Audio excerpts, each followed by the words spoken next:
Verset 1. La connaissance, le vrai savoir moral, ne peut, étant donné le fond de péché qui se trouve en tout homme, s'acquérir qu'au prix de douloureux, mais salutaires froissements. Il faut donc les prendre en bonne part. Stupide. Le mot bar, que nous rendons ainsi, vient de la même racine que béir, bétail, brute. Verset 2. L'homme au dessein coupable, d'après Proverbe 24.8, celui qui trame contre son prochain. L'homme de bien, c'est donc celui qui témoigne de la bienveillance et de la charité à autrui. Verset 3. Le méchant, se séparant de celui qui est, n'a aucune solidité. Comparez verset 12 et Proverbe 10.5. Verset 4.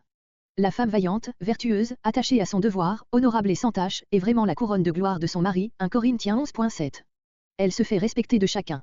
Voir le développement de cette maxime dans Proverbe 31.10-31. Léonté. On pourrait aussi traduire, celle qui fait honte, à son mari. Comme la carie, maladie subtile, cachée, à la marche régulière et qui finit par ruiner l'organisme tout entier. Image particulièrement bien choisie pour indiquer l'influence néfaste qu'exerce au sein de sa famille cette femme qui en bannit toute paix, tout ordre, tout bonheur. Elle paralyse l'activité de son mari, mine son autorité et en fait un objet de pitié ou de risée. Verset 5. Les pensées des justes, les desseins des méchants. Ces expressions ne sont pas synonymes, chez ceux-ci tout est calculé, chez le juste tout est simple et droit et si ses pensées mêmes, secrètes et cachées, sont-elles, à plus forte raison ses paroles et ses actions. Verset 6. Littéralement, les paroles des méchants sont de tendre des embûches au sang, à la vie. Elles ne visent qu'à cela. Les délivrera, non pas les justes mêmes, mais les innocents auxquels les méchants tendent leurs embûches. Ces êtres sans défense seront sauvés par l'intervention efficace des justes, dont les paroles leur apporteront un secours opportun. Ainsi, loin de nuire, les paroles des justes sauvent. Verset 7.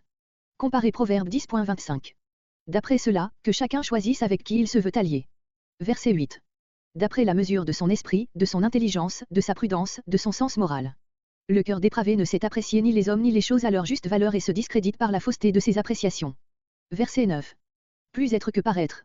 Être humble, vivre simplement, sans prétention, avec un seul esclave, mais avoir de quoi manger, vaut mieux que de trancher du grand et de manquer du nécessaire.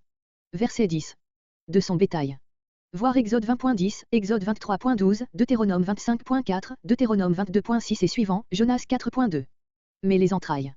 Dans un moment de colère, on peut avoir un bras cruel, mais chez le méchant les entrailles même, siège de la compassion, sont cruelles, qu'il s'agisse de bêtes ou de gens. Verset 11. Ces mots se retrouvent Proverbe 28.19. L'agriculture est le moyen le plus naturel et le plus sûr de se procurer une honorable aisance. Notre livre revient souvent sur ce sujet, voir Proverbe 10.5, Proverbe 20.4, Proverbe 24.27, Proverbe 24.30-31, Proverbe 27.18, Proverbe 31.16 et, pour l'élevage du bétail en particulier, Proverbe 14.4, Proverbe 27.23-27. La culture du sol est une ressource plus assurée que les projets hasardeux du spéculateur. Verset 12. Le méchant se laisse aller à jeter un regard d'envie sur les pervers, qui ont fait de gros bénéfices par des moyens frauduleux. La proie. Image tirée de la chasse. D'autres, les raies. Le juste se contente des gains moins prompts, mais plus certains et en définitive plus abondants, que procure la droiture. Mais la racine des justes. Voir verset 3. Verset 13. Verset entre 13 et 14 de Proverbes sur les bienfaits et les méfaits de la langue. Un piège. Sans paraître bien grave, les péchés de la langue, calomnie, mensonge, exposent au plus grand danger ceux qui s'y livrent. La langue du juste peut au contraire le tirer des plus grands embarras, comme le dit le verset 14. Verset 14. Les paroles qui sortent d'une bouche humaine ne sont jamais indifférentes, elles portent des fruits de mort ou des fruits de vie. Celui qui a prononcé des jugements bienveillants sur son prochain, des paroles d'apaisement ou des encouragements au bien, en retirera pour lui-même des avantages précieux. Fin du verset, les paroles ont l'importance des actions, il y a pour les unes et les autres une seule et même règle. Verset 15. À ses yeux. Ce n'est pas là une garantie, car les yeux de l'insensé n'ont pas la clairvoyance nécessaire pour distinguer ce qui est droit de ce qui ne l'est pas. L'insensé juge tout d'après des considérations égoïstes et trompeuses.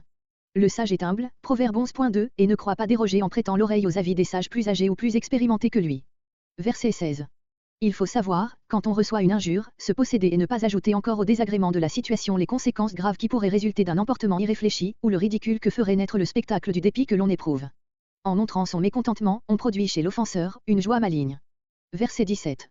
Celui pour lequel la vérité est comme la respiration régulière de son être, d'après le sens étymologique du verbe que nous rendons par proférer, n'exprimera jamais, dans la simple conversation ou devant les tribunaux, que des choses conformes à la droiture et à la justice. Mais celui qui se permet de mentir, même en qualité de témoin, montre que la tromperie est devenue le fond de son caractère, sa seconde nature. Dans Proverbe 14.5, la même pensée est mise exclusivement en relation avec les témoignages en justice. Verset 18. Il était l'homme. Seconde maxime commençant par cette formule. Voir Proverbe 11.24. Comme des pointes d'épée. Comparez Psaume 59.8, Psaume 64.4. Guéri, adouci. Comparez versets 6 et 13. Verset 19. Un instant, littéralement, jusqu'à la durée d'un clin d'œil. La langue fausse est bien vite convaincue de mensonges et honteusement réduite au silence.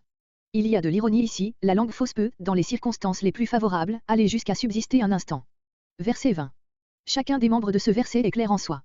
Qui machine, littéralement, forge le mal, cache son jeu et met en œuvre la duplicité de son cœur. La joie est le salaire de ceux qui procurent la paix. Mais quel est le rapport de ces deux maximes? La fraude toujours punie, voilà la disposition fondamentale de ceux qui cherchent à nuire à leurs semblables, ils en pâtiront, tandis qu'il y a joie. Verset 21. Le mot de mal, aven, désigne ici, comme souvent, la conséquence naturelle du péché. Les ouvriers d'iniquité seront accablés par les suites de leurs péchés. Nous retrouvons ici comme dans Proverbe 11.4, Proverbe 11.5, Proverbe 11.8, la doctrine courante de l'Ancien Testament, celle du rapport exact qui doit exister entre la justice et le bonheur, entre le péché et le malheur. Le livre de Job et tel psaume, le 73e, par exemple, qui s'occupe des exceptions, semble bien loin de compte. Mais Salomon pose la règle. Verset 22. Rappel Proverbe 11.1, Proverbe 11.20. Verset 23. L'homme avisé. Voir Genèse 3.1, note. Cache. Loin de faire étalage de sa science et de son expérience, le sage sait les garder pour lui jusqu'au moment où une parole fera plus d'effet que bien des discours hors de propos. Le sot, dans l'idée avantageuse qu'il a de lui-même, parle sans discrétion et ne réussit qu'à convaincre davantage ceux qui l'entendent de son incurable sottise. Verset 24. Comparez Proverbe 10.4. Asservi, tributaire. Verset 25. Une bonne parole, de sympathie, d'espérance, d'encouragement, et, non pas une bonne nouvelle, comme l'ont entendu les 70. Verset 26. La voix des méchants les égare. Les habitudes prises les poussent toujours plus avant dans le mal. Verset 27. Le paresseux, littéralement, la paresse. Ne fait pas lever. Sens douteux, ce verbe ne se retrouve nulle part ailleurs. Le paresseux n'a pas même l'entrain nécessaire pour faire lever le gibier, quand il est à la chasse. D'autres, pour rôtir son gibier. C'est ici l'un des nombreux proverbes qui sont dirigés contre la paresse, Proverbe 6.6-11, Proverbe 10.4-5, Proverbe 12.11, Proverbe 13.4, Proverbe 15.9, Proverbe 19.15, Proverbe 19.24, Proverbe 20.4, Proverbe 20.13, Proverbe 21.25, etc. Verset 28. Maxime synonymique. Pas de mort.